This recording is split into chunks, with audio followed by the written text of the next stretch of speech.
On est début 2025 et tout le monde connaît la marque DJI.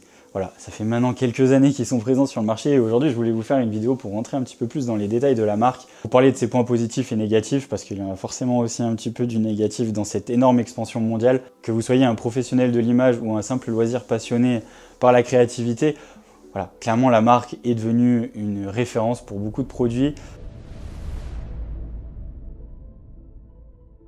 Donc ça a été fondé en 2006, je crois, si je dis pas de bêtises, et la marque a construit vraiment son passé sur de la recherche et développement autour du monde du drone. Clairement, au début, ça a vraiment été une marque orientée purement électronique et composants pour poser sur d'autres drones ou des châssis qu'on pouvait retrouver et construire un petit peu soi-même. Les contrôleurs de vol, ça a été un petit peu vraiment leur marque de fabrique au tout début, sur vraiment les éléments un petit peu moteur et cerveau qu'on peut retrouver sur un drone. Avec le temps et forcément les évolutions en R&D, la marque se positionne sur un premier drone grand public pour créer de l'image, un drone capable de porter une GoPro, et ça a été un petit peu la méga nouveauté sur le marché, parce qu'à l'heure actuelle, on est en 2013-2014 quand le premier Phantom sort. Pour faire de l'image, il n'y avait pas de grand chose à faire en termes d'aérien. C'était soit vous preniez un hélicoptère, soit vous aviez des énormes porteurs sur lesquels vous mettiez des caméras qui étaient assez lourdes, un contrôle complexe. Voilà, une machine qui n'était pas facile à utiliser et vraiment destinée à du monde professionnel et pas forcément vers le grand public. La marque arrive du coup avec un produit hyper intéressant. Il se retrouve contre des concurrents qui étaient aussi présents sur le marché. Le deuxième gros morceau de l'histoire a plutôt été côté Inspire. Je me rappelle la sortie de cette machine qui était vraiment là pour les professionnels, mais avec du coup la possibilité de piloter une nacelle Zenmuse qui pouvait avoir un deuxième opérateur qui contrôle l'un le drone et l'autre la caméra. Et ça a été une grosse nouveauté aussi pour la partie créative.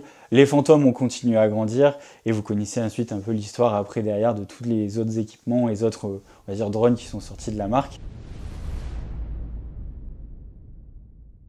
Si je dois vous donner un petit peu les clés sur son expansion mondiale, ça vient surtout du fait qu'il y a eu un énorme R&D qui a été en place depuis des années, avec une continuité de sortie de produits et des mises à jour assez intéressantes, même parfois, des fois, au bout d'un an, on avait des nouveautés de dingue.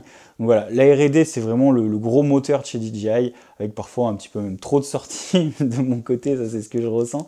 Et voilà, ça c'est un gros point clé qui a eu la marque pour autant grandir. Clairement, ça a été son R&D, de développer et ne jamais s'arrêter en termes de développement. L'avantage qu'a eu la marque, c'est surtout de s'adresser à un énorme public, que ce soit du pro ou du loisir. Les gros atouts qu'il y a aussi au niveau de la marque, c'est au niveau de son prix, forcément, qui peut être que intéressant. Si je le compare à la marque française qu'on a connue pendant un petit moment sur la partie loisir, c'était la marque Parrot. Ce qui s'est passé, tout simplement, c'est que la partie création et R&D, c'était un peu plus compliqué quand vous êtes sur le marché français. Là, le fait d'avoir une marque chinoise qui vient avec un vrai R&D et aussi est implantée là-bas, je crois qu'ils sont implantés à Shenzhen exactement, donc forcément un peu capitale de l'électronique de la planète, donc ça facilite grandement aussi beaucoup de choses. Et ça fait partie des clés aussi, je pense, de sa véritable expansion. Voilà, la force d'une puissance chinoise sur la partie vraiment électronique et ouverture au monde qui a pu permettre de développer ça. Je me rappelle aussi que ça a été finalement les premiers drones qui étaient faciles à trouver dans le commerce. Je pense qu'il y a eu à un moment donné une véritable force commerciale qui a été développée sur la planète, qui a permis du coup de vraiment diffuser ces drones de partout. Vraiment une force, que ce soit sur la partie internet et sur la partie magasin, de pouvoir acheter son drone. Et c'est du coup ce qui a clairement répandu les ventes sur toute la planète. DJI, voilà, 10 ans, et puis une énorme force de frappe sur sa concurrence, clairement aussi, on pourrait en parler un petit peu. Donc plusieurs marques qui ont essayé de sortir du lot à une époque, et même j'ai eu mes premiers drones, moi pour en parler un petit peu de ça, mon premier drone c'était un Parrot, et avec le temps, après derrière on a tout de suite bifurqué parce que c'était beaucoup plus intéressant côté techno sur la partie DJI. Donc des marques finalement un peu dans la complexité d'avoir une énorme puissance comme ça qui vient gentiment grappiller des parts de marché, et au bout d'un moment finalement il n'y a plus la place de reprendre sa place clairement, parce que voilà, tout le monde avait un DJI et forcément on n'achète pas un drone tous les 4 matins. Dans une bonne partie de cette décennie, DJI à l'heure actuelle ont des capteurs sur leurs drones, mais on a toujours aussi nos petites caméras GoPro qui sont présentes. Et moi, j'étais le premier aussi à avoir une caméra sol qui était une GoPro, clairement. Donc ça, on s'est dit, bah tiens, on arrivait à assembler les deux à un moment donné, donc Phantom plus une GoPro. Avec le temps, le Phantom utilisait directement sa propre caméra, mais on avait toujours nos GoPro. Et, voilà, GoPro, eux aussi, ont tenté de sortir un drone, et bah, malheureusement, ça a fait un sacré flop, le karma. Je me rappelle, j'avais failli investir, parce que j'avais la dernière GoPro avec moi et je trouvais ça trop cool d'avoir un univers un peu intéressant. Ça permettait pas de pouvoir répondre aux besoins que j'avais déjà avec un DJI. Donc quel intérêt d'avoir un nouveau système, même si l'environnement était plutôt cool avec le fait qu'on avait aussi un stabilisateur intégré. Voilà, ça pouvait amener pas mal de choses ce karma, mais en tout cas ça n'a pas bien marché. Je crois que d'ailleurs je crois que ça a vraiment pas marché du tout. Donc voilà, ces fameuses marques qui ont tenté de soit remonter la pente, soit d'essayer de détrôner un petit peu les drones déjà présents, bah, malheureusement à l'heure actuelle, il n'y a plus grand monde sur le marché capable de les concurrencer. DJI est toujours là. Parrot, lui, a pris un autre envol plutôt côté technique et industrie, qui va répondre du coup à certains besoins plus spécifiques, même au niveau des armées. Avec le temps, DJI ne s'arrête pas là, clairement. Les drones, c'est bien, mais il y a d'autres choses à aller voir ailleurs. Donc on a aussi les premiers Ronin qui sont présents. Voilà, je ne m'attarderai pas trop là-dessus, mais ça a été vraiment une grosse révolution aussi pour le monde de l'audiovisuel. On a eu aussi toutes les caméras type Osmo qui ont été présentes depuis un petit moment maintenant aussi. Je me rappelle de la première Osmo Action Pro ou de la première Osmo Pro. Bref, je vous remontrerai un peu des images à travers la vidéo, mais c'était quand même quelque chose aussi cette caméra. Voilà, des nouveautés qui étaient là et voilà, pour essayer de produire quelque chose avec un R&D réfléchi pour répondre à des besoins, et ça j'ai trouvé ça super cool avec le temps. On a eu du coup après par la suite donc le fameux Mavic qui a été pour moi aussi la révolution, clairement de pouvoir emmener un drone beaucoup plus facilement que ce Phantom. Je vous explique pas à l'époque les sacs qu'il fallait pour porter un Phantom, c'était des monstres parce que le drone se pliait pas. Voilà, il était assez énorme, donc là voilà, le Mavic sort et ça devient aussi un super produit, un super compromis. Voilà, les hélices pliables, c'est devenu un peu la marque de fabrique aussi de la marque avec le temps. Voilà, le Phantom a gentiment disparu et on se retrouve maintenant à avoir une gamme assez large en termes de Mavic, les Air, les Mini, vraiment des produits qui sont vraiment destinés à certains besoins. Et on va dire que chacun trouve chaussure à son pied chez la marque. Autre point énorme aussi sur la marque, ça a été l'aspect FPV. Et ça, j'ai été le premier impacté, ou plutôt le premier content, on pourrait dire ça comme ça. J'ai grandi aussi forcément en faisant du FPV dans les années 2015. Et on était avec nos bons vieux systèmes analogiques. Et quand DJI a sorti le système numérique, ça a été une vraie révolution en termes de qualité. Au niveau portée, on avait plus ou moins la même chose, mais niveau qualité, on venait de prendre un petit 720p dans le museau et franchement, au niveau visuel, c'était hyper intéressant. Ça a vraiment été un vrai changement et d'ailleurs, toutes les marques d'analogique à l'heure actuelle qui fournissaient de la pièce pour le FPV, forcément, elles n'ont plus trop eu leur place non plus avec le temps. Les technologies n'ont fait qu'évoluer. On est maintenant à la sortie du O4. Leur système de transmission qui est bien plus performant, avec une qualité meilleure. Voilà. Donc en tout cas, on trouve beaucoup de facettes côté techno, côté produit chez DJI, et ça c'est hyper intéressant. On peut aussi parler des Avata, ça qui sont vraiment quelque chose d'assez fou sorti, vraiment un drone tout en un conçu pour le FPV, avec vraiment des sensations de vol comme on peut le retrouver dans nos machines qu'on montait nous-mêmes. Même si clairement le premier drone qui a été sorti par DJI, le drone DJI FPV d'ailleurs, cherchez son nom mais c'est bien juste ça, voilà, ce drone là ça n'a pas été terrible clairement parce que ça ne pouvait pas faire grand chose en termes d'image, mais avec le temps le Avata et le Avata 2 surtout apportent vraiment une qualité d'image et un vrai pilotage intéressant à trouver avec cette machine. Donc voilà, l'univers de DJI a clairement grandi avec les années et c'est vrai que c'est assez fou maintenant quand je me vois en tant que pilote drone et surtout vidéaste, en fait j'ai beaucoup de choses qui appartiennent à la marque, que ce soit aussi maintenant sur l'univers du son. Il y a vraiment tout un tas de choses qui sont issues de leur R&D. Je prends l'exemple aussi du Ronin, clairement quand ils sont sortis, le RS2, RS3, RS4 maintenant, voilà, c'est des vrais technos qui fonctionnent bien pour avoir déjà utilisé d'autres stabilisateurs mécaniques comme ça, il n'y a pas photo en fait en termes d'utilisation. Donc voilà, des produits qui sont fonctionnels, qui fonctionnent depuis aussi des années. Moi j'utilise encore un Ronin là, qui est le SC2, ça fait 3 ans que j'utilise maintenant et franchement ça fonctionne toujours bien. Forcément, avec tous ces points positifs que je donne, il y a forcément des points négatifs.